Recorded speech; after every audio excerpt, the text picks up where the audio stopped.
غير متوقعة.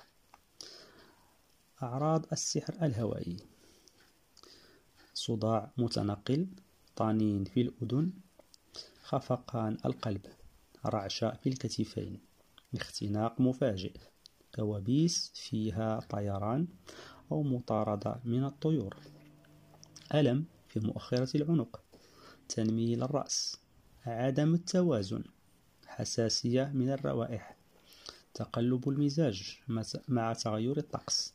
وأكثر ما يميز هذا السحر أنه يهاجمك فجأة دون مقدمات، وتزداد حالتك سوءا مع الرياح أو البرد أو تغير الجو.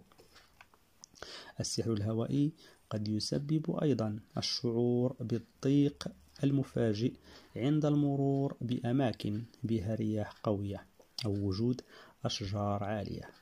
في بعض الحالات قد يشعر المصاب وكأن شيئا غير مرئي يضغط على صدره أو رأسه، وهذا الضغط يزداد مع مرور الوقت، كما يسبب له شعورا بالغربة وعدم الراحة في الأماكن المفتوحة، وتزداد الأعراض سوءا مع مرور الوقت أو تغير فصول السنة. السحر الهوائي يرتبط بكل ما هو علوي وكل ما يتحرك مع الرياح.